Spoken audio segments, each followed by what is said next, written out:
Bismillahirrahmanirrahim. Assalamualaikum warahmatullahi wabarakatuh. Innal hamdalillah nahmaduhu wa nasta'inuhu wa nastaghfiruh. Wa na'udzu billahi min shururi anfusina wa sayyiati a'malina. Man yahdihillahu fala mudilla lahu wa man yudlilhu fala hadiya lahu. أشهد أن لا إله إلا الله وحده لا شريك له وأشهد أن محمدا عبد الله ورسول الله اللهم صل على محمد وعلى آله وأصحابه ومن تبعهم بإحسان إلى يوم الدين أما بعد إخواتي rahimani wa rahimakumullah. Kita lanjutkan pembahasan tafsir juz Amma. Kita masuk pada surah Al-Insyirah atau surah Asy-Syarh.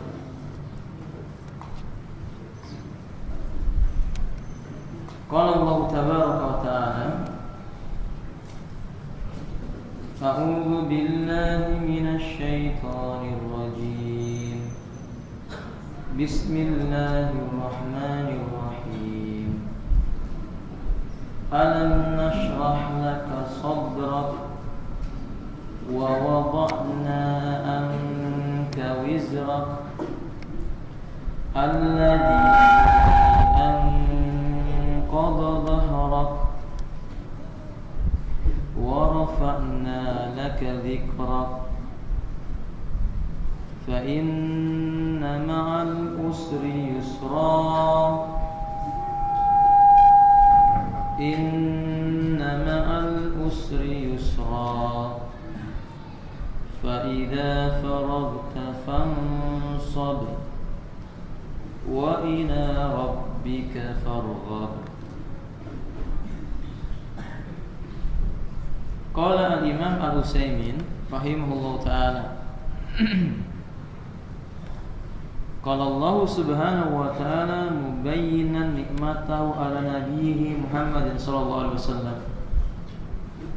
Allah subhanahu wa ta'ala berfirman menjelaskan tentang nikmat yang Allah berikan kepada nabinya Muhammad sallallahu alaihi wasallam. Allah katakan alam nasrah, bukankah kami telah lapangkan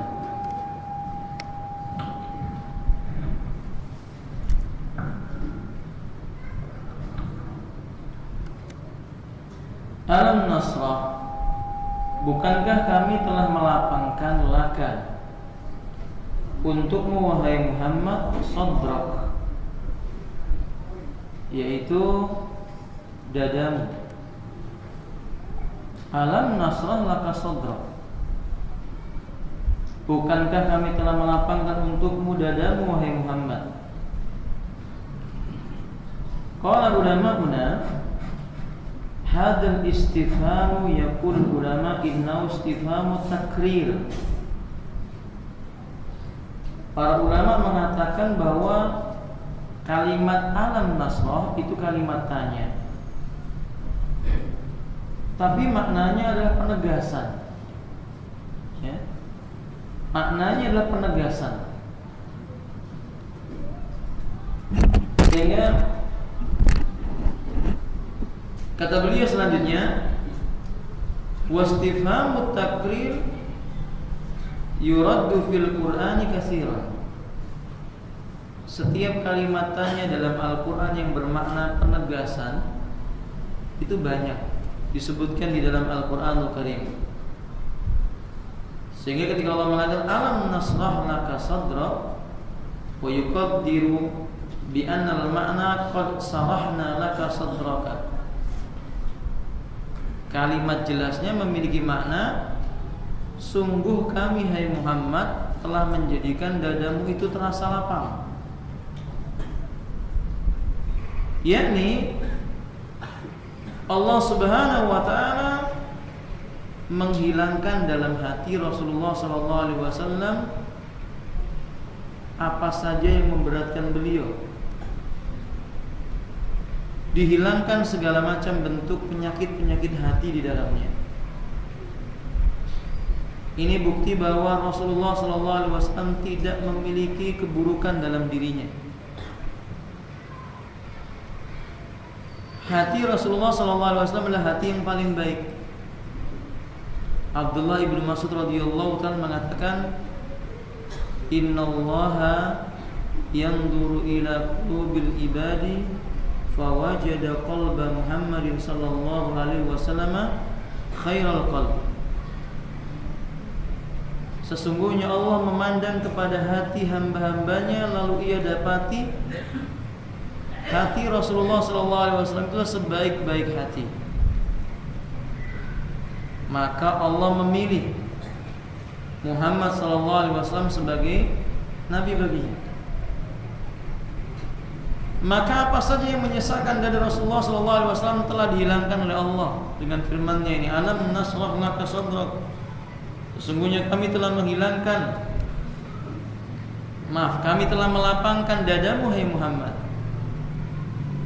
Nah, karena Allah telah melapangkan dada Rasulullah SAW, berarti ikhwati rahimanillah, Nabi tidak pernah merasa berat. Maksudnya tidak terasa bagi beliau itu berat tentang masalah menyampaikan apa yang diperintahkan oleh Allah Tabaraka wa Ta'ala kepada Nabi SAW.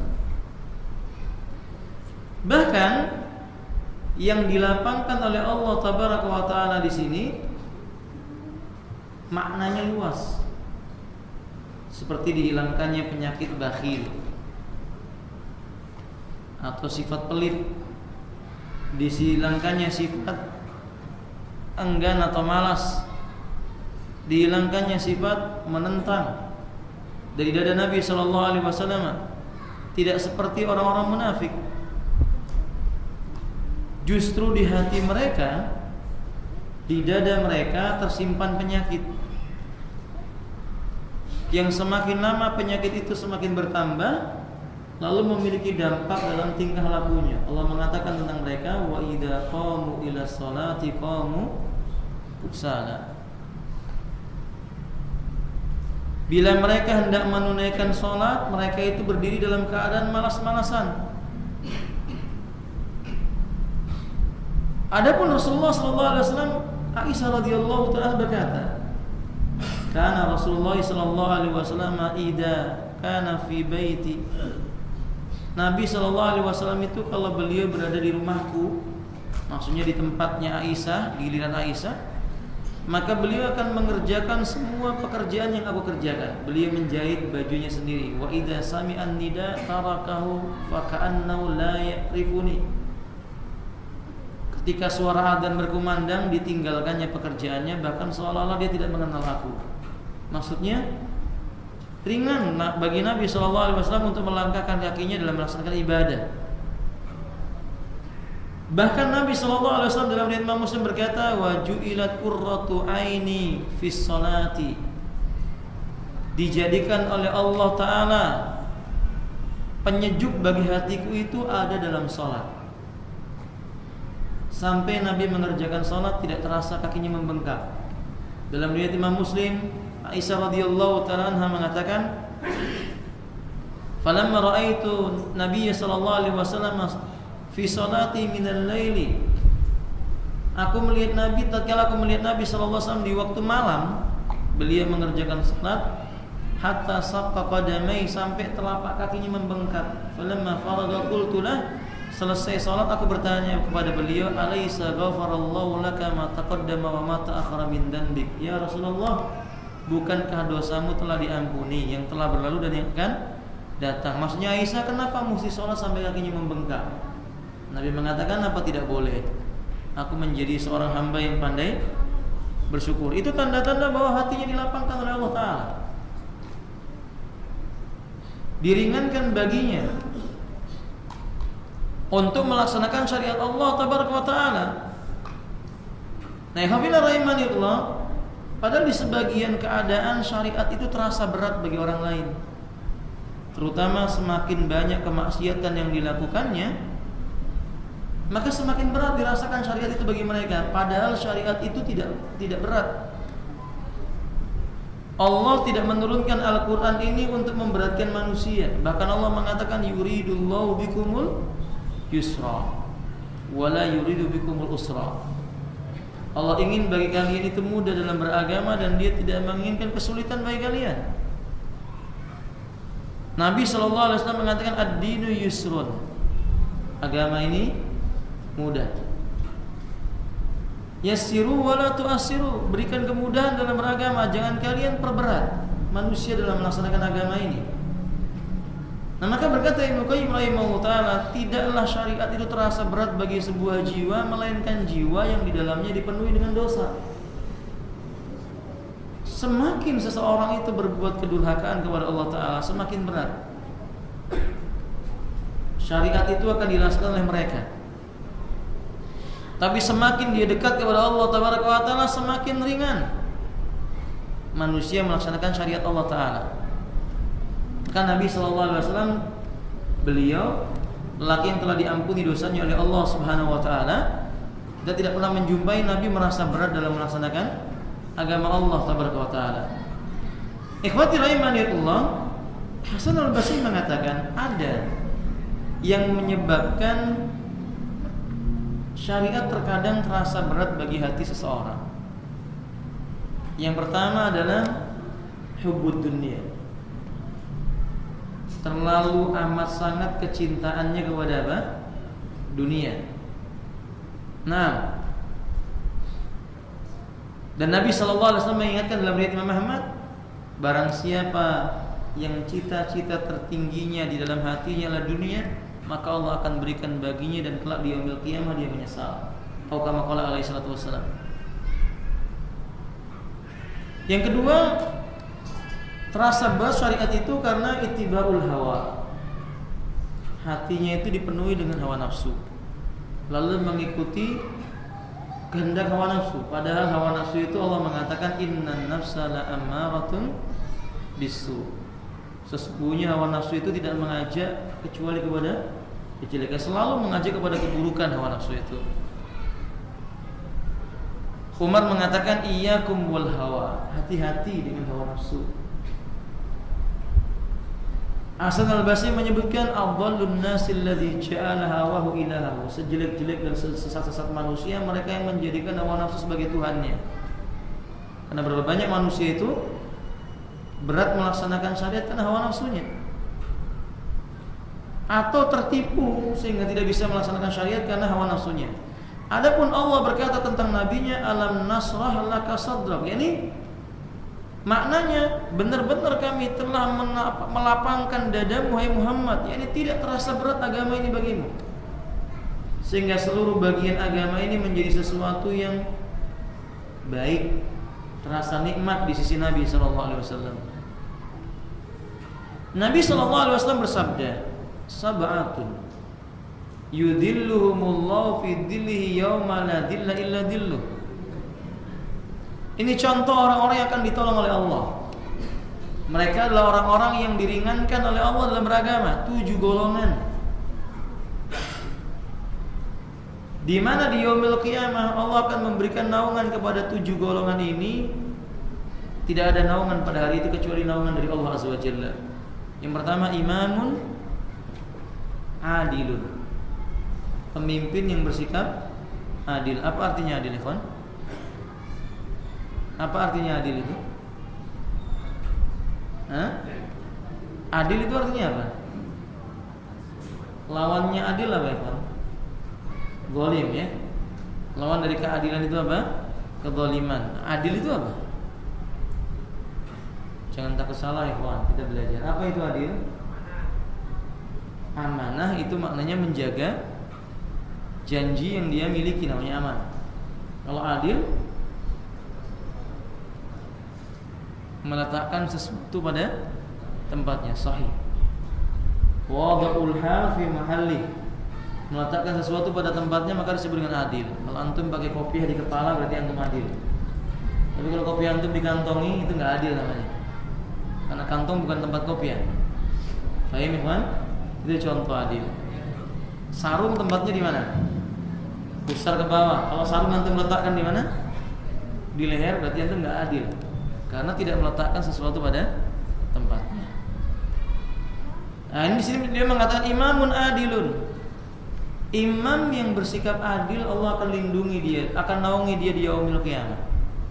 Yang kedua, wasyabun nasa'a fi ta'atillah, pemuda yang hatinya selalu terkait dengan ketaatan kepada Allah.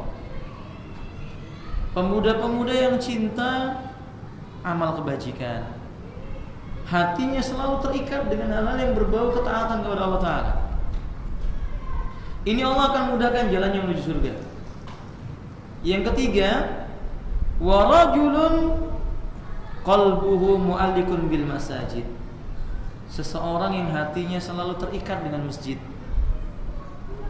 Yani ringan mendengarkan panggilan azan dia datang, berusaha memakmurkan masjid. Warajulun da'athum ra'atun data mansibin wa jamalin faqala inni akhafullah. Dan seseorang ketika ada seorang wanita yang menggodanya dan mengganggunya, mengusik hawa nafsunya, dia berkata, sesungguhnya aku takut kepada Allah Ta'ala. Berarti ini lelaki yang menjaga kehormatannya. Warajulani tahabba fillahi, dan kemudian dua orang lelaki yang mereka saling mencintai karena Allah.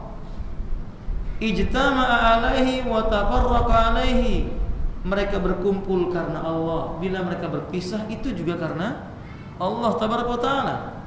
Berarti ini lelaki yang mengukur baik dan buruk itu dengan timbangan syariat Allah Ta'ala.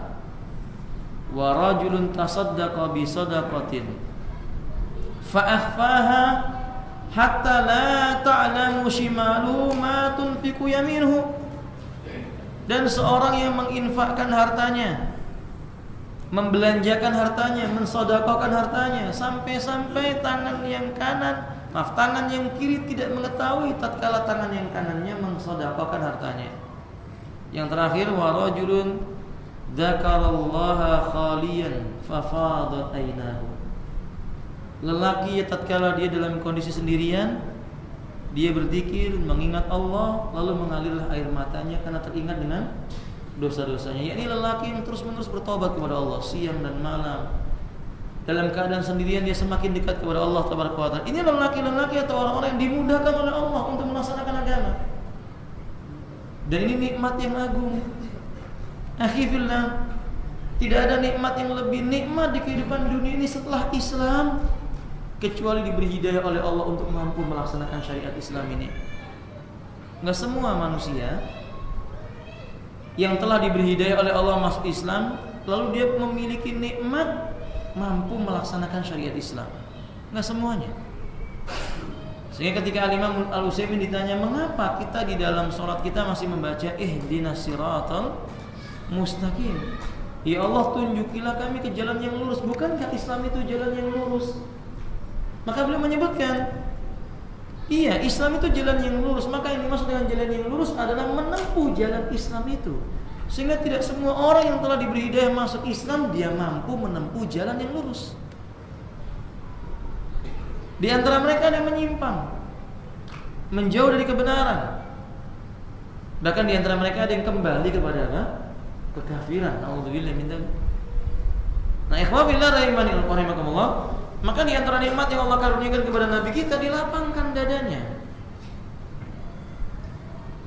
Maka berkata Imam Abu Hanifah rahimahullah ta'ala, dianjurkan kita berdoa kepada Allah agar Allah melapangkan dada kita. Rabbis shrahli,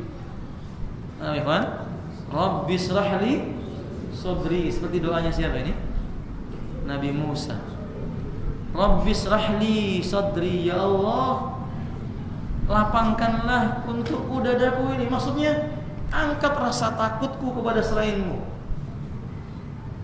hilangkan kecintaanku kepada selainmu kecuali mereka yang mencintaimu, ringankan perkara-perkara agama yang telah engkau bebankan untukku. Ini maksudnya diangkat, dihilangkan, dilapangkan dadanya itu seperti itu. Bukan maksudnya dilapangkan dadanya itu maknanya dadanya jadi bidang, bukan begitu, tapi ketenangan hatinya mohon kepada Allah Taala. Dan Rasulullah SAW telah mendapatkan itu. Ikhwati rahimani wallah, ini juga memberikan faedah kepada kita. Sebenarnya semua perkara yang ada pada orang beriman itu melapangkan dada mereka. Tidak ada yang tidak bila mereka mengembalikannya kepada siapa? Allah Taala. Urusan agama yang terasa berat seolah-olah secara penglihatan mata, tapi demi Allah bagi orang yang beriman itu sebenarnya ringan. Jika dia kembalikan kepada Allah Taala, bahkan tidak ada yang tidak mengandung kebaikan. Qala Rasulullah sallallahu alaihi wasallam, kata Rasulullah sebagai buktinya, ajabal li amril mu'min. Kata beliau, alangkah menakjubkan urusannya orang beriman itu, inna amrahu kulluhu khair. Seluruh urusan orang beriman itu nilainya baik. Walaysa dzaka li ahadin illa lil mu'min. Tidak ada yang bisa mendapati yang seperti itu kecuali pada diri orang yang beriman. In asabathu sarra, in asabathu dharra sabara. Bila Allah timpakan kepadanya kemudaratan, maka dia bersabar. Fakana khairul lah. Itu bernilai kebaikan baginya. Wa in asabathu sarra, kalau Allah timpakan kepadanya kebahagiaan, syakara, ia pun bersyukur. Fakana khairul lah, maka itu pun nilainya baik baginya. Artinya ikhwafillah rahimanillah, apapun yang dilaksanakan oleh kaum muslimin karena Allah Ta'ala, walaupun manusia menganggapnya sebagai sesuatu yang berat, di sisi Allah tidak mudah, tidak sulit untuk menjadikannya mudah bagi orang yang beriman. Bukankah jihad fisabilillah pada hati sebagian orang terasa berat? Tapi mereka-mereka yang telah meniatkannya karena Allah Ta'ala itu sebagai sesuatu yang ringan. Anda tahu kisahnya Amr, ketika dia bertanya kepada Nabi, benarkah surga itu luasnya seluas langit dan bumi? Ya Rasulullah, a'irdul jannati ka'irdis samawati wal ardi, apakah surga itu luasnya seluas langit dan bumi? Kata Nabi SAW, iya. Kemudian dia mengatakan bah. Lalu kata Nabi, mengapa engkau mengatakan bah? Arti bah itu luar biasa. Nah begitu maksudnya. Maka kata Umair, tidak, hanya kagum saja ya Rasulullah. Kemudian ia mengeluarkan kurma, ia makan. Lalu dia berkata, terlalu lama jika harus menunggu kurma di kantungku ini habis. Ia campakkan kurmanya, ia maju ke medan perang, ia membunuh musuh dan akhirnya dia terbunuh di medan perang. Dan itu terasa ringan baginya. Dalam riwayat Imam Ahmad, Nabi SAW menyebutkan, mautu mujahidin fi sabilillah, matinya orang yang berjihad di jalan Allah Ta'ala itu seperti sakitnya di antara kalian yang dalam kondisi sehat dicubit. Kalau ada orang badannya sehat, kuat, dicubit, maka orang yang meninggal di medan jihad itu, kata Nabi, rasa sakitnya cuma seperti orang yang dicubit dan dia dalam keadaan sehat. Masya Allah, la quwwata illa billah. Maka dimudahkan oleh Allah Subhanahu wa Ta'ala. Ketika Rasulullah SAW menceritakan tentang seorang yang mati di medan jihad dalam keadaan syahid, benar-benar syahid ya, lalu Allah memberikannya karunia dengan ruhnya itu diletakkan di tembolok burung yang berwarna hijau. Yatiru minal ufuqi ilal ufuqi fil jannah, dia mengelilingi surga, dari ufuk ke ufuknya surga, keliling surga. Lalu Allah Subhanahu wa Ta'ala menanyakannya, adakah nikmat yang lain yang kau inginkan? Maka lelaki itu berkata, tidak wahai Rabbku, kecuali seandainya aku boleh meminta, aku ingin dikembalikan ke dunia lalu akan perang lagi. Lalu mati di sana, aku minta dihidupkan lagi supaya perang lagi. Lalu mati di sana, maka aku minta dihidupkan lagi, perang lagi. Artinya ternyata mati di medan jihad itu apa? Terasa bagaimana? Nikmat. Terasa nikmat mati di medan perang. Itu bagi orang yang beriman ketika mereka melakukannya karena Allah Ta'ala. Di dalam riwayat Imam Ahmad, ada dua orang lelaki, satu dari Ansar, satu dari Muhajirin. Yurabitu fi sabilillah, sedang menunggu perbatasan medan perang. Fa ahadum min umayyana wa ahadum min yaqumu bis salati. Salah satu di antara mereka sedang berdiri mengerjakan salat malam, yang lainnya sedang istirahat tidur.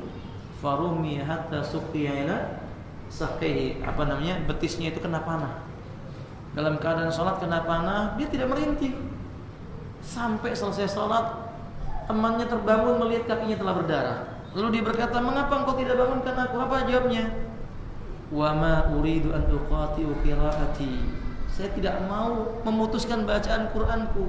Ahabu an aqra'u ma min kalamillah. Aku suka baca bacaannya Allah, baca kalamnya Allah tabaraka wa taala. Saya suka membaca kalamnya Allah. Kama qala radhiyallahu ta'ala. Itu tidak mungkin kecuali karena dalam dadanya telah Allah ringankan perkara-perkara agama ini baginya. Terasa nikmat baginya salat, walaupun panah itu menancap di betisnya. Bukan dia tidak tahu, dia tahu. Cuman dia tidak mau memutuskan bacaan Qur'annya, dia ingin lanjutkan bacaannya. Diangkat rasa beratnya di dalam dadanya itu. Adapun orang-orang yang munafik, Allah katakan fi qulubihim marad fazadahumullahu marada. Dalam hati mereka itu ada penyakit, maka Allah tambahkan penyakit dalam hati mereka itu, sehingga Anda jumpai tidak satu amal pun dalam Islam ini bagi orang munafik kecuali terasa berat. Kecuali bagi mereka terasa berat. Contohnya salat Isya dan salat apa, ikhwan? Subuh. Rasulullah SAW menyebutkan salatani asqalatani lil munafiqina. Dua jenis salat yang paling berat bagi orang munafik, al-isya wa subhu. Salat Isya dan salat subuh. Pertanyaannya, kenapa? Mengapa berat bagi orang munafik salat Isya dan salat subuh ini? Iya, karena tidak ada orang yang melihat. Nggak ada orang yang mau memperhatikan dia sedang sholat atau tidak sedang sholat. Nggak ada yang memperhatikan, karena orang munafik itu mau beribadah kalau dilihat oleh orang lain, sehingga sholat baginya terasa berat. Sedekah itu berat, berkata jujur itu berat bagi orang munafik. Bandingkan dengan sahabat Nabi yang bernama Ka'ab bin Malik. Anda baca sejarah perang Tabuk. Pernah membaca, ikhwan? Sejarah perang Tabuk? Minimal pernah dengar ya? Pernah dengar atau enggak? Hah? Kalau belum pernah, ini musibah ini. Perang Tabuk, Masya Allah. Perang yang ketika itu para ulama sepakat ini perang yang nilainya fardu ain. Seluruh laki-laki muslim ketika itu harus pergi, kecuali yang buta, yang pincang, atau yang cacat. Tapi mereka yang sehat semua diwajibkan pergi. Maka ketika itu hukumnya jadi fardu ain. Ka'ab bin Malik tertinggal sehingga tidak sanggup mengejar pasukan Nabi di medan Tabuk.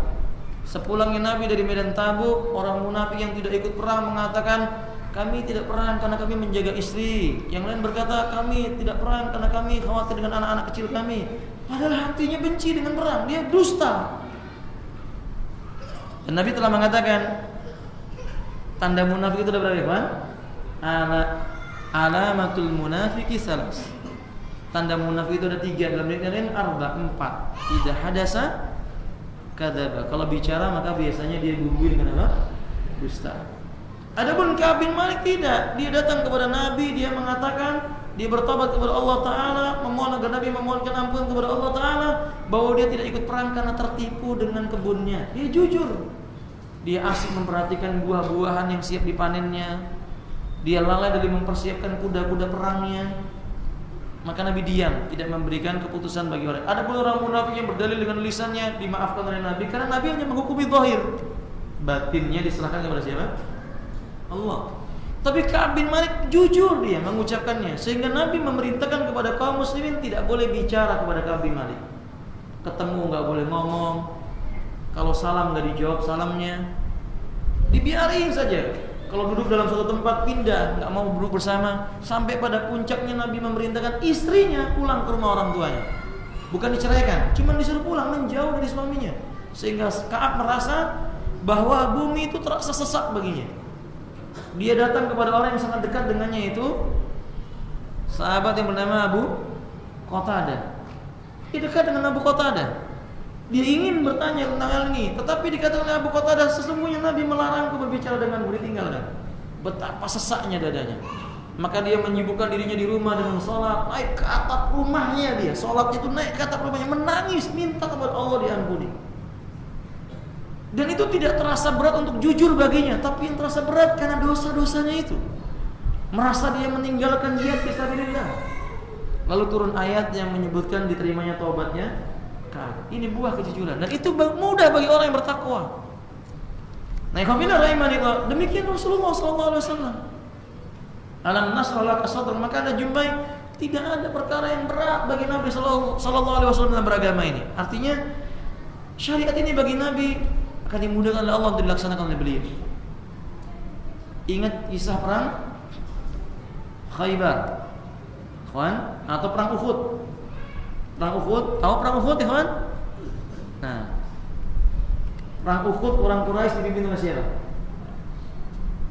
Perang Uhud orang Quraisy itu dipimpin oleh siapa? Siapa? Nah, bukan Khalid bin Walid. Siapa? Khalid bin Walid memimpin pasukan berkudanya. Secara umum pemimpinnya siapa? Abu Sufyan. Ketika itu Abu Sufyan belum masuk Islam. Dan dia berhasil mengumpulkan 3.000 pasukan.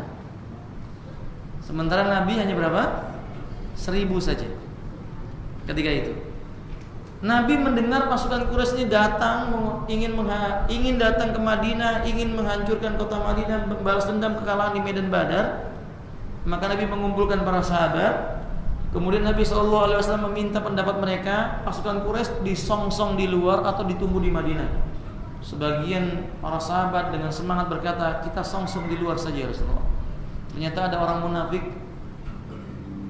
mengatakan, kita di dalam Madinah saja. Karena orangnya takut dengan hartanya akan hilang. Nah, Nabi diam. Para sahabat pun merasa kasihan dengan Nabi. Tapi sahabat kemudian Nabi masuk ke dalam rumahnya, lalu memakai baju besinya, lengkap dengan senjataannya, lalu Nabi keluar. Sebelum manusia mengenakan pedang dan baju besinya, Nabi telah mengenakannya. Sehingga para sahabat merasa kasihan, ya Rasulullah, seandainya engkau ingin di tempat ini, biarlah engkau di tempat ini, biar kami yang keluar. Apa kata Nabi SAW? La yanbaghi linabiyyin. Enggak pantas bagi Nabi SAW yang telah mengenakan diraknya, baju besinya, melepaskannya sebelum dia membunuh musuhnya atau terbunuh. Lihat, ringan bagi Nabi SAW. Di saat para sahabat, di saat manusia sebagainya merasa berat, Nabi mendahului. Ini bukti bahwa Allah telah mengatakan, alam nasrah nakasadrak. Sungguh Muhammad, kami telah lapangkan dadamu itu. Tidak terasa berat agama itu bagi beliau Sallallahu alaihi wasallam. Nami fawillah rahimani warahimallah. Diriwayatkan dari Abdullah bin Mas'ud, ia berkata, aku datang menemui Rasulullah Sallallahu alaihi wasallam sementara beliau berguling-guling karena sakit. Maksudnya mereng ke kanan, mereng ke kiri karena rasa sakit. Kata Rasulullah, kata Abdullah bin Mas'ud, ya Rasulullah, sungguh engkau balik ke kanan, balik ke kiri, seolah-olah itu sangat berat bagi dirimu. Kata Rasulullah, ajal, benar. Inni aku kama yu'aku rajulani minkum. Saya merasakan sakit ini melebihi atau setara dengan 2 orang di antara kalian yang sakitnya paling parah. Kata para ulama, untuk permasalahan-permasalahan ujian, Nabi SAW itu jauh lebih berat ujiannya. Tapi dalam masalah melaksanakan agama, Nabi tidak pernah merasa berat dalam melaksanakannya. Ini menunjukkan tingginya tingkat keimanan.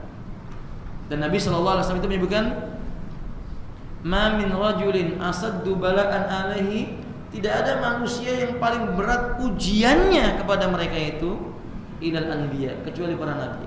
Summa misluhum, kecuali kemudian sesudahnya. Jadi para nabi itu paling berat ujiannya, tapi dalam melaksanakan agama paling dimudahkan oleh Allah Taala. Bukti bahwa telah diangkat dan diringankan agama ini bagi Nabi sallallahu alaihi wasallam, Nabi mengatakan utitu khams.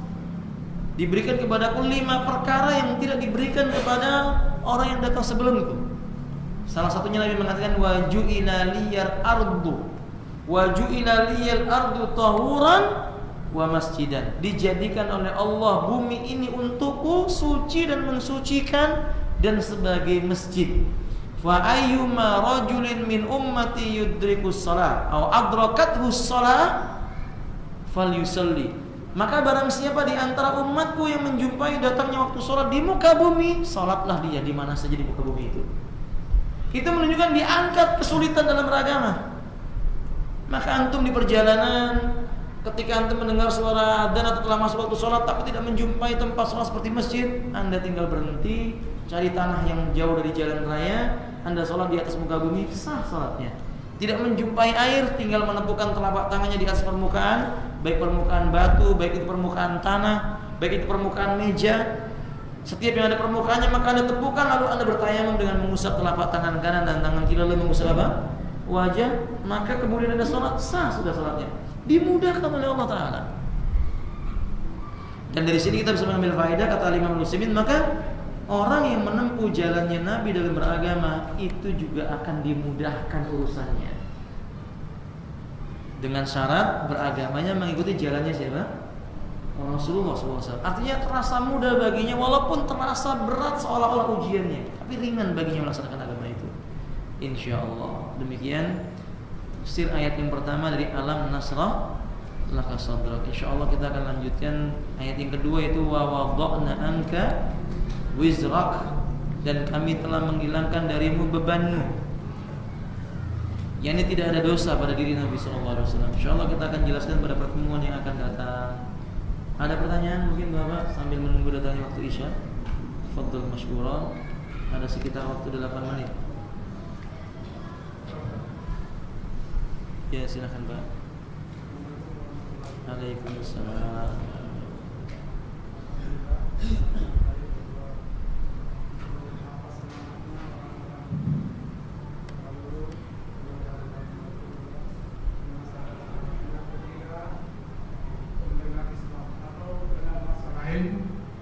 Begitu bermaknanya agama bagi mereka. Pertanyaan saya, apa yang menyebabkan atau apa yang salah dalam hidup kita sekarang ini sehingga ketika disebutkan agama, kebanyakan manusia itu tidak tergetar atau seakan-akan agama itu tidak ada maknanya bagi dirinya. Terima kasih. Alhamdulillah wassalatu wassalamu ala Rasulillah wasallam. Penyebabnya banyak. Dan penyebab yang paling utama adalah al-jahlu fid din. Mereka tidak mau mempelajari ilmu agama. Sehingga ketika disebutkan tentang urusan agama, seolah-olah perkara itu perkara yang biasa-biasa saja. Dan memang penyakit bodoh tentang agama ini penyakit yang paling merusak. Kesyirikan terjadi karena bodoh tentang agama. Perzinahan, pembunuhan, penipuan terjadi karena bodoh tentang urusan agama. Jadi penyebab paling utamanya dia belum mengenal agama, Pak. Di antara ulama, Imam Muhammad At-Tamimi menasihati, yajibu alaina ta'allumu bi arba'i masail. Kita wajib mengetahui 4 perkara. Yang pertama al-ilmu, yaitu mengetahui ilmu, yaitu ilmu agama. Belajar tentang agama yang baik. Yang kedua, yang menyebabkan mereka melalaikan ilmu agama karena syubhat, kerancuan berpikir atau pola pikir yang keliru yang telah dimasukkan setan ke dalam hati mereka. Lalu dia memandang terbalik kebaikan itu keburukan, keburukan menjadi sebuah kebaikan. Ini syubhat. Bisa juga datang dari kerancuan berpikirnya orang-orang kafir yang disusukan kepada mereka. Ya, ini kenyataan yang kita jumpai, Alhamdulillah. Porsi manusia menggunakan panca inderanya melihat satu benda yang bernama televisi, koran, apalagi majalah, itu jauh lebih banyak dibandingkan porsi mereka di dalam melihat Al-Quranul Karim. Ya wajar kalau kemudian pemikiran-pemikiran yang disampaikan melalui media-media ini menancap.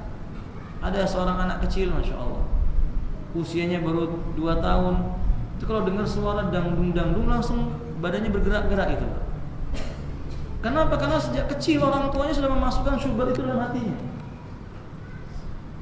Ketika mendengar Quran atau lihat televisi, channel Quran, channel masalah pengajian dipindahkan, maka anak pun terasa seolah-olah bahwa oh kalau yang kayak gini nggak penting. Jadi dia sejak kecil. Itu namanya syubhat, kerancuan dalam berpikir. Yang ketiga, tidak punya tujuan hidup. Penyebab mereka tidak tergetar dengan permasalahan agama itu karena nggak punya tujuan hidup. Tujuan hidupnya tidak jelas. Dengan makna kata Imam Ibnu Qayyim, yakni sayyi'ul qasdi. Tujuan hidupnya itu jelek, nggak jelas mau kemana. Dia hidup itu mau buat apa? Dia nggak jelas. Yang penting hari ini makan, besok untuk apa lagi yang bisa dicari makan. Yang penting bisa memuaskan hawa nafsunya, itu saja. Dia nggak tahu bahwa ternyata yang dimaksud dengan tujuan itu hidup itu adalah akhir dari kehidupan itu apa. Ini dia nggak paham. Dan masih banyak lagi. Saya menganjurkan kepada Bapak yang bertanya membaca sebuah buku yang berjudul Al-futur ma dhahiruhu wa asbabuhu, sebab-sebab lemahnya keimanan. Ini buku itu bagus untuk melihat apa sebabnya kok kita itu ketika bicara agama tidak tergetar hatinya. Allah Ta'ala alam bisawab. Mungkin itu yang bisa saya jawab. Ada yang lainnya? Silakan. Waalaikumsalam. Dengan banyaknya lihat kita kemungkaran selama ini, apakah sikap kita terhadap semua kejadian untuk masuk adanya prostitusi, tempat prostitusi itu Pak? Oh iya. Dengan adanya tempat-tempat itu, apakah sikap kita kita ini baik-baik saja, itu tanggung jawab pemerintah atau kita ini bikin suatu demo atau gimana? Terima kasih. Waalaikumsalam warahmatullahi wabarakatuh. Nabi kita mengatakan man ra'a minkum munkaran falyughayyirhu biyadihi. Barang siapa yang melihat kemungkaran adalah dia merubah dengan tangannya. Ibnu Rajab Al-Hambali mengatakan setiap orang itu punya setiap orang punya sesuatu yang diberikan oleh Allah sesuai dengan porsinya. Merubah dengan kemungkaran ini bagi yang memiliki kekuatan, di mana tujuan syariat itu, salah satu maqasidus syariat, tujuan syariat itu adalah merubah yang buruk menjadi baik, menghilangkan kemudaratan, menekan sekecil-kecilnya. Nah, maka yang bisa merubah dengan tangannya yang punya kekuatan, ya umara. Ya kalau di negeri kita ya pemerintah ini harus yang merubah. Prostitusi itu mereka yang merubah, bukan kita dengan tangan kita. Sebab kalau kita yang merubah dengan tangan kita, yang terjadi kemudaratannya lebih besar. Berarti tidak sesuai, walaupun kita punya niat ingin merubah dengan tangan. Tapi kalau kita rubah dengan tangan kemudian kemudaratnya jauh lebih besar, dilarang dalam syariat. Berarti yang kedua, bagaimana Nabi mengatakan? Fa in lam yastati fa bilisani. Kalau dia tidak sanggup dengan tangannya, maka dengan lisannya, nasihati. Nasihati pemerintah agar mereka menutup tempat-tempat seperti itu. Tugasnya para ulama. Nasihati keluarga kita agar jangan mendekati itu dan memperhatikan hal yang seperti itu. Nasihati masyarakat kita untuk jangan mendekati tempat-tempat prostitusi itu. Bukan kita datang ke tempat prostitusi kita dakwai salah. Ada orang punya niat baik, saya mau dakwai para pelacur Ustaz, lalu datang ke tempat apa? Pelacuran. Keliru. Karena ada kaidah syariat yang menyebutkan wala taqrabuz zina. Jangan kamu mendekati perbuatan, mendatangi tempatnya saja enggak boleh. Jadi cara menasihati mereka bagaimana? Diboikot. Masyarakat ini yang dinasihati, jauhi perbuatan mereka itu. Oke? Nah seperti itu. Kalau ini juga nggak sanggup, fabiqalbi, dengan apa? Hati kita. Kita doa kepada Allah agar Allah merubah umat ini menjadi lebih baik. Demikian. Sudah masuk waktu Isya. Antum yang bertanya mungkin ditunda dulu saudara-saudari. Selawat Islam, mohon maaf apabila ada salahnya. Subhanakallahumma wa bihamdika asyhadu an la ilaha illa anta astaghfiruka wa atubu ilaik. Assalamualaikum warahmatullahi wabarakatuh.